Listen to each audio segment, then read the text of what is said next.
Militarily Speaking, episode 49, Project Sanctuary. This episode, we talk with Kaycie Taylor, Director of Family Support with Project Sanctuary.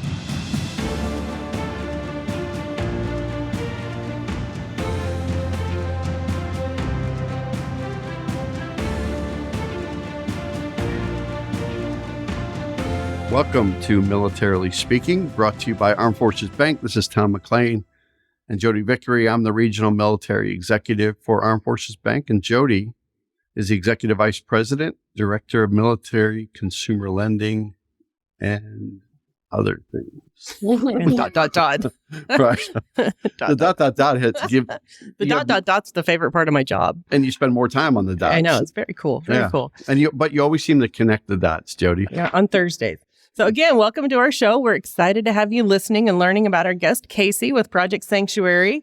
Kaycie, I just want to take a few minutes and share a little bit about you with our audience. Kaycie provides family support, case management, assists with resource summits, and provides resources and support at therapeutic retreats, and works to restore hope and healing with each situation. She believes that providing support also includes demonstrating high levels of integrity and honesty, building on the foundation of fostering relationships and instilling trust, hope, connectivity, and healing. Kaycie has a bachelor's degree in social work and has maintained a license in social work since 2001. Additionally, she has a master's degree in psychology and a postgraduate certification in applied behavioral analysis and is a certified clinical trauma specialist. She also has over 20 years of experience in clinical, medical, nonprofit, and educational settings. Kaycie lives in the great state of Texas. That's where my husband's from. Did you say the great? It doesn't say that. I know, but that's where my husband's from. So shout out to the great state of Texas. Right. I guess it qualifies. Once a Texan, always a Texan. Yeah. And I was told I could never be a Texan because I was not born there. Go Chiefs. Yeah. Okay, go. With her husband, who retired from the Air Force in 2020 after serving 26 years. Thank you both for your service. Yep. They have 2 children and 2 golden retrievers. And Kaycie enjoys exercising, baking, volunteering, and walking those golden retrievers. Yes. Do they walk you or do you walk them? Well, definitely the older one. She's a little bit of a stubborn mule. So she does a fair share of the navigating when we go on the walks, for sure. That's funny. That's funny. I'm a little nervous that with her psychology background, she might be evaluating us as we go. As we go today. But I can combat that. Yes. With my psychology background. It's going to be like that episode of Seinfeld where she's writing notes and Elaine really wanted to see what her doctor was writing down. That's a great episode. She's only going to be writing about Tom, though. Yeah. So welcome, Kaycie. It's an honor to have you on our show. I hope you stay even after all this. Thank you for being with us. Yeah. To start the episode, I'd love for you just to give our audience a better understanding of the mission of Project Sanctuary. I know it's throughout your website. I saw it a few times, that expression that when one person serves, the entire family serves. Yes. And it may not make sense to people that haven't walked a mile in those shoes, so to speak. Right. But what do you mean by that? And why is it so important to you and to Project Sanctuary that you support the military family as a whole? Great question and fundamental to our organization. So yes, we believe when one person in the household serves, the whole family serves because there's sacrifices made by everyone in the household. We envision for our families that are military connected that every family will find healing, strength, and a lifeline for hopeful future together. We believe that we are a leading provider of these therapeutic retreats, those therapeutic retreats that provide the ongoing support provided by CTRSs, which is a certified therapeutic recreation specialist, our licensed counselors, our facilitators, our slew of volunteers, and also additional Project Sanctuary staff. We are there for the reconnection and empowering of our military families because we really do serve the whole family component. And that includes everyone that does life together in the home every single day. So we really, our hope, our goal is that at the end of those 6 days, families do have the ability to reconnect and that we can propel them into a healthier future as they go about going back to their natural environment. Yep. Makes sense. Pull them out of the crazy of the day-to-day and let them just have a little time together. For sure. There was a cool segment, probably, how long have you been with the organization? 3 years. Okay. So like 5 years ago on the Today Show, right? Mm-hmm. We had Heather Ely, right? Yes. She did a segment. It was so cool to see the Galloway family, right? Mm-hmm. That they were in Colorado experiencing one of these retreats. And Mhm. And also, the interesting thing about what they said about those retreats is that people from Project Sanctuary will follow them for a couple of years after they finish the retreat. But also, tell me if this number is true. There's 2,200 families that are on a waiting list. For our retreats. Yeah. So and I'm going to say family support, we work tirelessly when we have a new application for a retreat come in. We like to make connection with the families within 24 hours. That way we can start really chipping away at those applications so we can serve more family and get them into retreats. We are making huge headway with dwindling down any type of wait list. I mean, I think it's because we're making more connections quickly and we're able to serve these families and get them into the retreat that's closest to them as soon as we possibly can. So your typical year, if you had to ballpark the number, how many retreats do you have in a year? We try and we aim for at least 20 retreats per calendar year. Okay. That's a lot considering all the. It is. I can't imagine all the planning and The logistics. logistics of that, yeah. Yes. Kaycie, you have on your website a lot of caregiver resources out there. And that was pretty cool when we were perusing that. But one thing that is so clear in the space of all organizations that help military families is that it isn't a competition. And Right. Jodi and I talk about this all the time, that the interconnectivity of all these nonprofits and the organizations, we talk about 45,000 nonprofits serving military. It's not about competition of who's going to get how much business. It's, are we there to help them when they need it? And bringing all those like-minded resources together to help as many people as possible. So share with our audience about the role of the caregiver and why that support is so critical to the well-being of the military family and the struggles that they face. So talk about the caregiver role.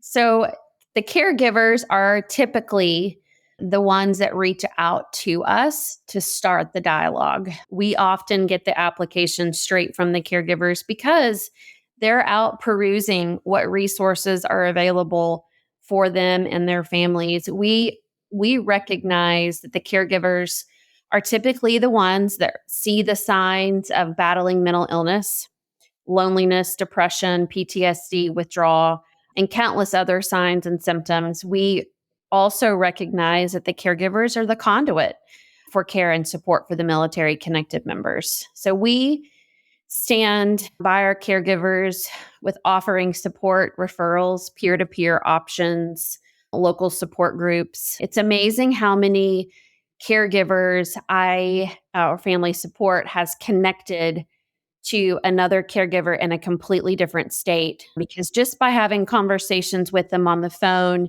there's similarities that ring in my ears. And I'm like, oh my goodness, we need to get these two individuals together, and the budding relationships that come out of those connections. It really gives them a chance to feel hope and that they're not necessarily alone. Even though they may be in a rural area, they have at least one other person that they can reach out to that has a similar understanding. We recognize that these caregivers are heroic individuals who do the work behind the scenes. They carry the weight of the household, raising children and ensuring the safety and security for their military loved ones. So we spend a lot of time just rallying and offering support and listening and encouraging and really pouring into them, because it is a job that is often unpaid and unrecognized, but heavily needed. Yeah. Well, it's not only unpaid, but there's a price I think that they pay. Sure. Right? Yeah. Oh, of course. So yeah. And it's, I think, very difficult. It takes a certain kind of person, a certain kind of strength of character to fill that role. And so it's hard for them, I would imagine, to ask for help to begin with. Sure. We know it's hard for the service member that they're caring for to ask for help. So you must be making it easy and not uncomfortable for them to do that based on the numbers that are reaching out for sure. help. Yeah. So well done. That website for those caregiver resources is www.projectsanctuary.us. Yes. Right. We're going to say that a few times today. Yep. Make sure people know how to find you and see what all the great stuff that's available. Yes. Yeah, definitely. And so I want to talk about the retreats. I'm not going to lie. Some of the places y'all go I want to go. Yeah.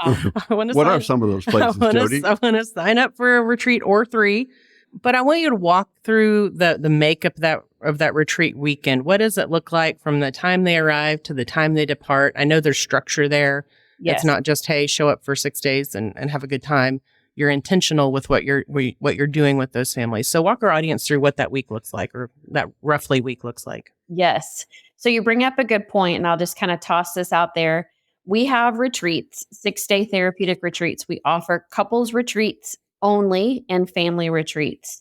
We have retreats in Washington State, Texas, Colorado, Georgia, and Maryland. Those are our 5 states that we're operating in right now. All of our retreats, whether they are couples in nature or family, they're all 6 days. They start on a Friday. We typically have check-in between 3 and 5, and they end on Wednesday morning after breakfast. The programming for the retreats includes the therapeutic activity and workshops. All of the programming starts on Saturday. Friday is just a day to come in, introduce yourselves, meet the staff, become familiar with the environment. The retreats are designed and executed by our rec therapist. So those CTRSs, which is just their shorter name. So they are designed by the CTRSs. We also have licensed professional counselors that are available for the families during that whole stint of the 6 days. Each day builds on the previous day. So our goal is to have a balance between the recreational activities and the workshops. We understand that some of the topics are a little bit heavy in nature. And so we understand that we need to have integrated rec therapy as a way just to kind of decompress. So each workshop lasts for 2 hours. Topics that we typically discuss include relational reset. That's just really kind of going back to status quo of communicating with those that you do life with in your household. We also have counselor-led mental well-being and a journey towards overall improved mental health. And we have something that sets us apart, leaps and bounds, is at our family retreats, we have a youth and teen program that's going on simultaneously as our adults are in their workshops. The workshops in the child and youth teen program, they mirror the adult workshop. So at the end of the day, when the families are done recreating together, doing the workshops, having their meals, they can go back and debrief the day, and they'll see the intertwining of conversation and material that they've learned from that day. They'll see how it really does fit nicely like a puzzle. And that is by design, so that these families are able to take back at the end of the day, and then obviously back at home, the lessons that they've learned, and hopefully incorporate them into daily living.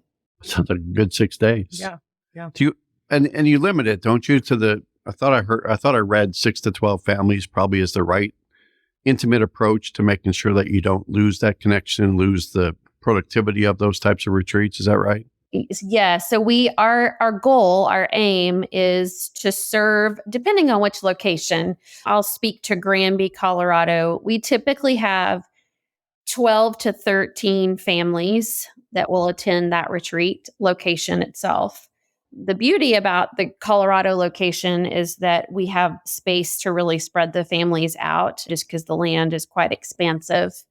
But we really do look at every number on an application, so that when families come, we make sure that we have the staff and the capacity to serve the entire family, the children included. So we do weigh numbers as well, just to make sure everyone's going to walk away having a truly wonderful experience. Should we get into storytelling time, Jodi?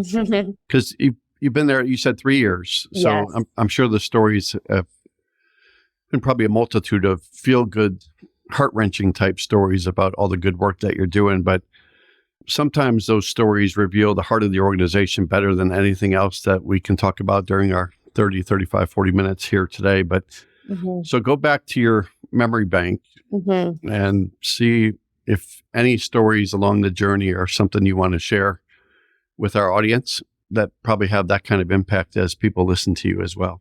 For sure. And you're right. There are a multitude of stories. And I wrote one down, but I'm going to pivot from speaking Pivot? about this story. It's a consulting That means term, we're going isn't to it? get a Pivot? good one. Yeah. Yeah, because as I'm sitting here talking to you guys, it's really hard to pick out one story that has really impacted us as an organization. But I'll speak about one in particular. We had an individual, I believe in 2020, maybe early 23, put in an application to attend a retreat. And we really do pride ourselves in having family and couples retreats. And this individual reached out, wanted to go as a single solo. We recognize that is not necessarily our target audience. We will work to provide them with external references and resources and referrals if needed. But she had said, I really want my sibling to come with me. Fast forward, sibling dropped out, and we recognize the tenacity of this woman and her drive to go to this retreat. And we were very trepidatious because we know, right? We've seen how what the impact is when families, couples come and they do the life together in these workshops. Well, so fast forward, she went to the retreat, had a great retreat staff who really prompted her to come out of her shell. She had an outstanding retreat, made huge leaps and bounds of just being vulnerable, taking the time every day to do something uncomfortable. And that was a lot of interaction with our counselors. Our counselors were motivating her to, hey, let's go on a hike together. Hey, let's go have a conversation. Let's eat dinner together. And that really pushes someone that has some deep-seated trauma. This individual went on to later come back and volunteer with our organization as a solid volunteer.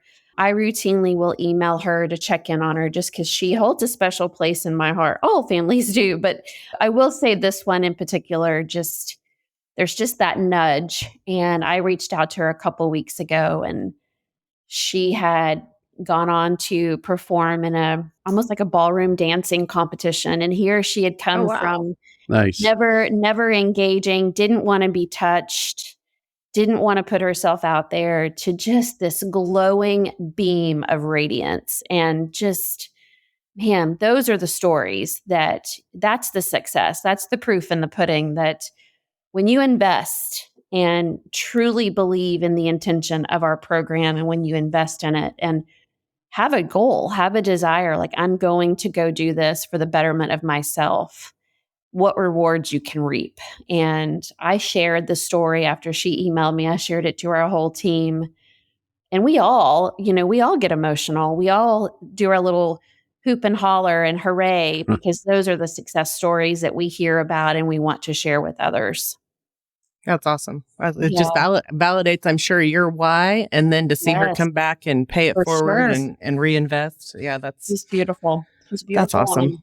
Oh, that is a good story. Yeah, no, I love that very much. Yes. I would be terrified to do ballroom dancing, just as a side note. I know. The video is just phenomenal. It's just amazing. Can't hardly walk from point A to point B without a problem. I think I've said this on a podcast episode before, but you remember when you were a kid, did you ever do Fortnite? Not the Fortnite today that my wife and kids are obsessed with playing, but Fortnite with ballroom dancing training. And no. You never did that? No. Well, you didn't know the first time I asked you, like 38 podcast episodes ago. So I thought maybe something would trigger that for you. I don't even know of this Fortnite. Yeah, where you have to wear these white gloves and you just do ballroom dancing. Can we edit this now? Should we take that out of this podcast? I'm going to nobody wants to know that. Do that. That'll be our next military minute. The original Fortnite, circa 1902. Circa when I was young. Yep. 1902. Oh, we're having a full circle moment, McLean. I love it. Should we go back to you now? Do you have a question? Yes, I do. So in support of the stories, there's all kinds of data on your website about the post-retreat results, how you guys kind of keep track quantitatively of how you know that things are achieving the desired result. Can you talk our audience through that, and what are the gauges that you guys use to know that you're having the right impact? Yes, great question. Something that we talk about often within our staff and our development team. We kind of rolled out our validated surveys back in October of 2022. We felt like we had successfully gotten to a point where we had the metrics to really provide the surveys to our families at the beginning and the end of the retreat. Not that there's a whole lot of difference retrospectively on day one, but we're seeing the impact as the retreat ends, they go back home, we survey them at 3 months, at 6 months. And that's really where we're getting our data, is the impact, the post-retreat impact surveys. Again, those are all validated. We've worked with some significant individuals to ensure that we're asking questions that are relative and relevant to what we're trying to just create a hefty, knowledgeable bank of information. We don't look at that data in a silo. We have teams where we all come together and we look at the impact, we look at the wrap-up surveys, we look at the retrospective surveys, and we really do tailor our program as a result of the data. If we ever feel like we need to look at programming, if maybe we're not meeting an objective or a goal we want to meet, we need to go back to the drawing table and look at, okay, what can we change? What can we add? What can we take away? The validated surveys aren't going to go anywhere though, because that is fundamental to our program. We want to have that accountability in place. I love it. I'm a data kind of girl, so I love that. I know. You're in the weeds with data I'm analysis. a big fan of making decisions with data and not with my feelings. For sure. Kudos to you. The volunteer aspect, I know a lot of your volunteers are veterans. And so what guidance would you give folks that are listening about how to volunteer with you? And also on the side note, is there a sign-up sheet if people want to go on a retreat, that there's a form out there on your website to do that? Great questions. I'll tackle the volunteer one, and then I'll answer the additional question. Okay. So we recognize as an organization that we would not be successful if it was not for our volunteers. I would say at any typical family retreat, we can have between 4 to 6 volunteers that are eager to come and serve. We have a volunteer coordinator that is our one-stop shop. She's the one that accepts the applications. She schedules the calls and answers any questions as they relate to volunteering. If there's an interest in volunteering, you can go to our website, or you can email volunteers@projectsanctuary.us, or go to our website, projectsanctuary.us/volunteer. And that will get you to our coordinator, who will walk you through all the steps, really try to find a location and dates that work well with your schedule. Kaycie, is there a vetting process then once they complete I don't know if there's any background checks or if there's any volunteer form information that you take and say, okay, this is a perfect fit? Right. Great question. We do vet. We vet every volunteer that comes through. We do background checks. We just want to make sure and ensure that everyone coming to the retreat location is safe. So we do take some time. We do reference checks as well. Again, just to protect ourselves and everyone else that's there at the retreat. Very good, especially with kiddos. Yes. So it's like vet squared, right? Vets? Oh. Made that up on the fly. Do you like that one? I do. So I'm just going to say I do. So you drop it and move on. Do we want to go back? About the retreat form, right? There's something out there? Yes. So all the applications for retreats come to family support. So if there is an interest in attending a retreat, you'll go to the website, the projectsanctuary.us. At the top, it will give you the option as to kind of what you're looking for. Are you looking for family support? Are you looking for a recreational retreat? And it will kind of prompt you through the process of signing up for a retreat. That will then give us the indicator we need to reach out. We need to start the dialogue of getting them scheduled for a retreat. So it's pretty seamless. It's very quick. As soon as an application comes through, we see it live time. So we're able to connect pretty much within 24 hours of that application coming in. This is why we do what we do, Jodi, right? So we can inform and educate people about companies like Project Sanctuary. They can go out and find the resources and support they need. So very much so. It just reinforces why we do this too. So thank you for that. Very much so.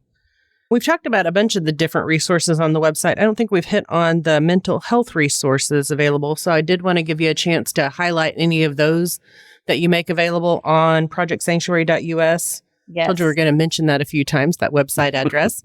So if you want to highlight any of those resources for the audience. Yes. So we have to keep that list, that resource list up and running, ever evolving, ever changing. So we reference a slew of different mental health resources and avenues for individuals to go and explore. It's definitely not cookie cutter. Not every resource for mental health is going to be applicable for everyone. So we really do kind of keep it broad. We like to have those conversations with individuals that are seeking resources for mental health because we have that case management aspect. We really are able to dive in a little bit deeper and figure out what the needs are. Are individuals wanting assistance with mental health? Are they wanting it virtually? Are they wanting it in person? Mm-hmm.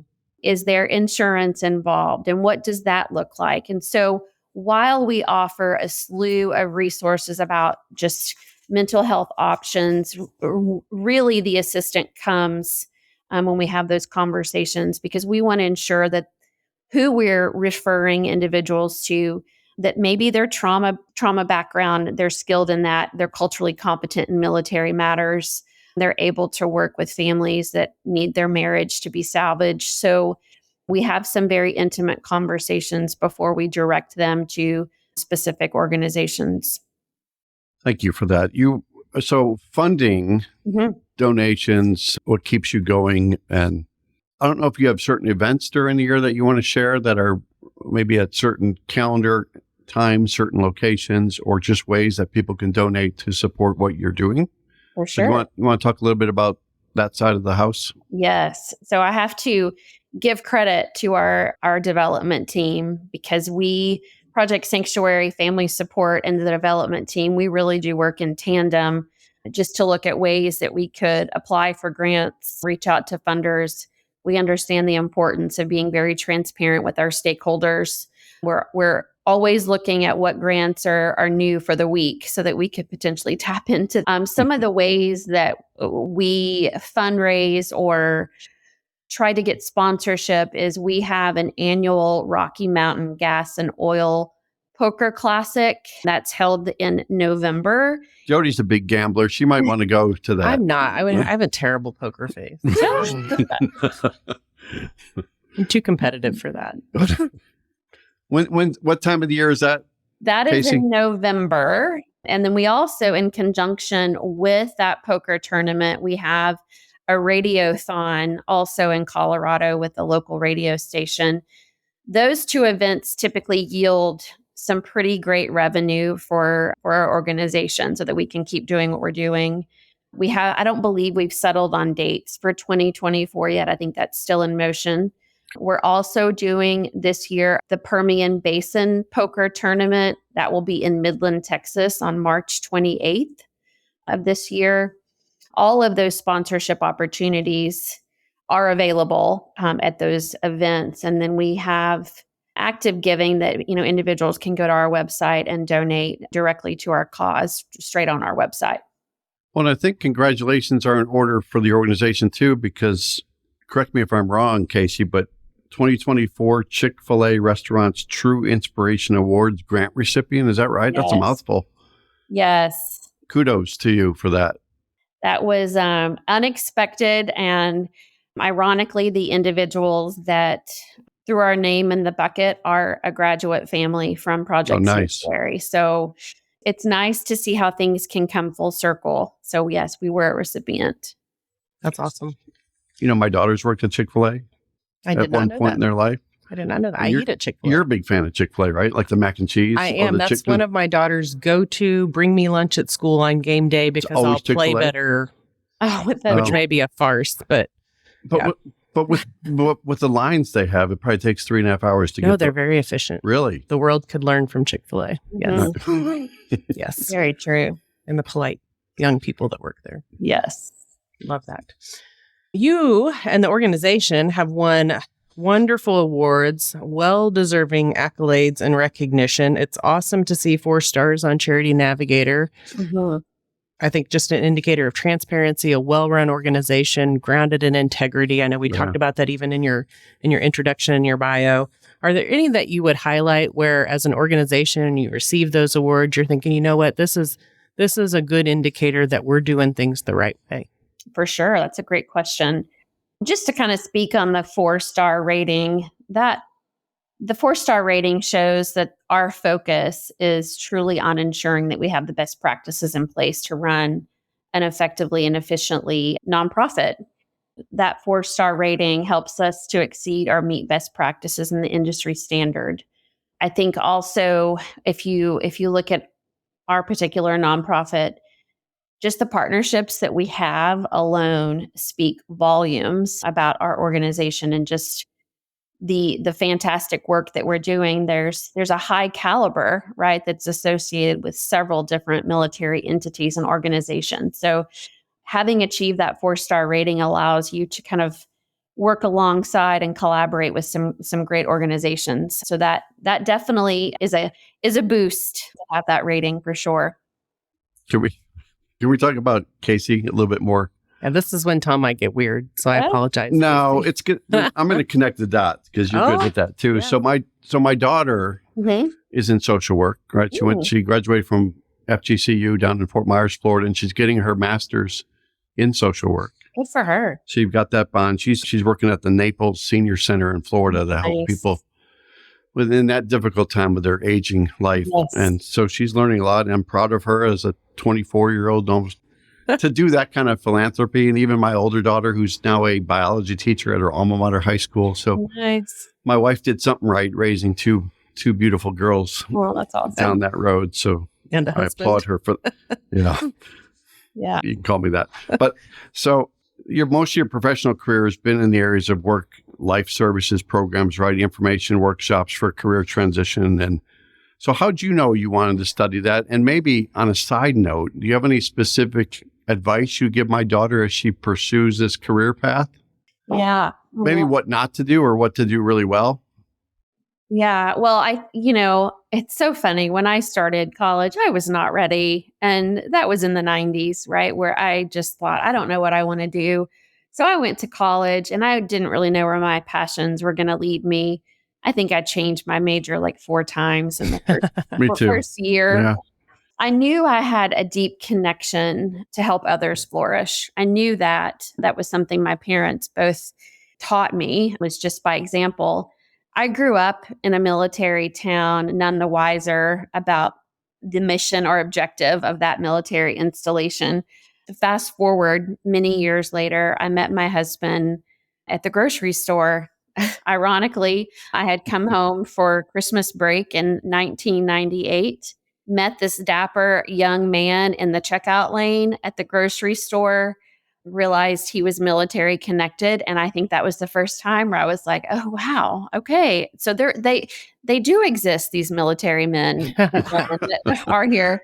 So we later got married and I realized kind of firsthand about the military capabilities and the struggles connected to the commitment and the duty to serve. And we had been stationed. I mean, we've moved more than 15 times, I think, in our 24 years of marriage. Wow. But we were fortunate enough to be in DC a couple of times, and just going to Walter Reed really was an eye-opener for me. I saw the injury and the depression and the struggle for hope and purpose. I saw loss of limbs. I saw loss of life. And so that really was a propelling moment for me to really plunge into the world of military connections. I wanted to engage, to serve others. And I know that sounds so cliche because so many people say they want to serve others, but I wanted to make strides to change the path for so many of our military connected families. That was very, very, very raw for me. Many of my friends did not want to get me started on the soapbox I had about military and veterans because I had extreme passion even in our early years of marriage. But Nothing has changed. And I tell Heather, our CEO, often, I'm like, the day that I change and the day that I become callous is the day I know I need to step away. You move on. If you get to that point. Yeah. Yes. Yeah. So that, I have had exposure to several different fields in social work, and all of them are deserving. I love serving the gerontology population. It's one of my favorite age brackets. It's priceless. It's precious and priceless, and I love that stage of life. I also have worked with homeless high school students. I've worked with AIDS patients. I've worked with military families, and there's no wrong population when your heart is wanting to serve. Right now, I'm in this position, and I wouldn't change it for anything because I truly believe in the mission of serving military families. Now, how you feel at the end of your day and say, well, how do I measure success? What did I do that was productive? And to have that kind of feeling that you probably have at the end of every day for the last couple decades is probably pretty amazing.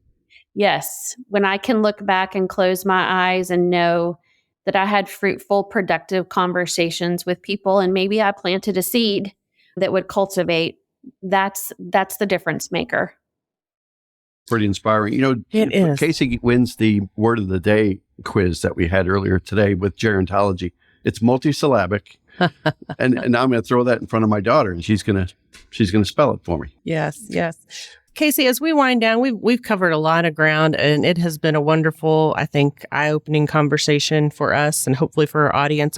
Is there anything we have forgotten or not even known to ask about Project Sanctuary that you would want to highlight for our audience? And we definitely want to make sure we get the website in again, projectsanctuary.us. You've said it that's too many times. I know we've tried. All right. We've tried. Projectsanctuary.us. Yes. I think one of the things that we are recognizing as an organization that we want to be proactive. We want individuals that have questions about what services they are entitled to or what services are available, that they reach out to us to stay ahead of maybe the marital stress. If they, reach out to us if they're in need of financial education and resources.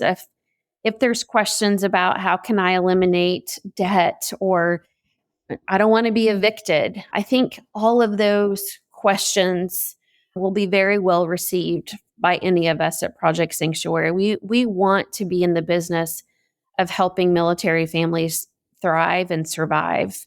And I just encourage anyone that has any military connected status. We don't dictate service. So we don't say you have to be post 9/11. We accept all eras.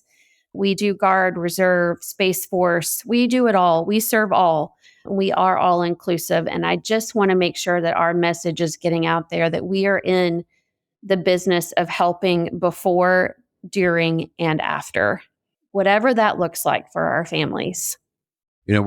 That was well said. You are the poster child brand ambassador of Project Sanctuary. I know Heather's proud of you, and our audience is going to learn a lot from what you've shared with us today, too. So thanks for taking the time to do that. Thank you. I've enjoyed my time. You also write, I'm going to say this plural, you write blogs, or have you written one blog about the government shutdown? We have written, I think we've done a couple. Just the last one we did just preemptively in case it came to that. I don't know if that one was published just to say, hey, if it happens, here's what you do. But we did one a couple of years ago as well. Can I put a plug in for Armed Forces Bank to be part of a resource that's available for sure down the road? If it ever comes down to that, I know you've certainly got the great organizations like Army Emergency Relief and Air Force Relief and different aid societies that are part of the military population. But certainly, as you list USA, Navy Federal, and others out there, that we would welcome the opportunity to be a resource for people to. Perfect. Well, thank you. Working together like that. Perfect. Is it time? It is. And so, Kaycie, if you have just a couple more minutes, we'd invite you to stay and play Military Minute with us. We are not going to put you on the spot, so not a source of stress or anxiety. Okay. It is our Military Minute trivia game. Last episode, our question for our audience was, who is the most famous author of children's books with over 300 million copies sold? So Kaycie can answer that You question, can answer right? this one if you want. Do you know who it is? Is it Dr. Seuss? That would be the right In a- answer under normal In circumstances. a heartbeat, I would have guessed that. I would have guessed it. And it is not right. Theodore without an E is how you spell Theodore Seuss. Well, so the actual answer for our audience, if you guessed or just randomly put this, kudos to you. I don't even know how to say it. It's like Ronald without an N. Right. It's Roald Are you sure? Dahl. Is it Roald or Roald? She knows That was then. your second guess, wasn't it? Well, it was not until you said that. My second was going to be Shel Silverstein. Ah, Yes. Yeah, that was number 3. that was number 3. She Yes. had way more guesses than I did. I'm just going to put that I out would there. have stopped at Cat in the Hat, Dr. Seuss. Just And she knew how to pronounce it. I'm Ronald without an N. Yeah. So if you answered that when we dropped our last podcast, watch for your name to hit our social media to know if you have won $50 for yourself and $50 for a charity of your choice. You might want to think about Project Sanctuary as the place to drop that $50. Yes. ProjectSanctuary.us. There it is again. There it is, 9. And so this week's Military Minute, this one you can't answer, Kaycie. Okay. Who was the... Wait. Do you want to say it's a question about something, or do you want to just leave It's that a question about baking. Yeah, not banking, but baking, right? 'Cause Baking. That's one of Banking her- without the N, like Ronald without the N. See what I did there? But that's Kaycie with a Y in between there, Oh. right? So it's about baking, of which I know not much. Who was the second most famous woman in America, followed by First Lady Eleanor Roosevelt? Nobody answered.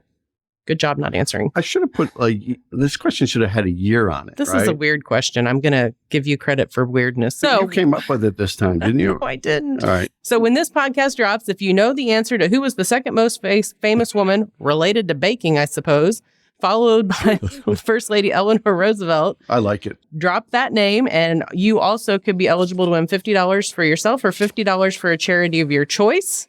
And I would just like to say thank you again, Kaycie, for spending time with us. God bless you and your heart for service, your heart for military families. It comes through in everything that you say. Thank you so much for your time. I appreciate it. Thanks for having me on. Loved it. If you enjoyed today's episode as much as Kaycie and Jodi did, go out to afbank.com and subscribe to the show. Also, make sure to rate us or leave us a comment, preferably favorable, about Jodi for the first time on your favorite podcast platform, such as Apple Podcasts, Spotify, and YouTube. So we're out there. So spread the word around your circles of influence too about other organizations that are helping our military families and our veterans. Well done. Perfect. Yay. Thank you both so much. Yeah, excellent. Thank you. Thank you so much.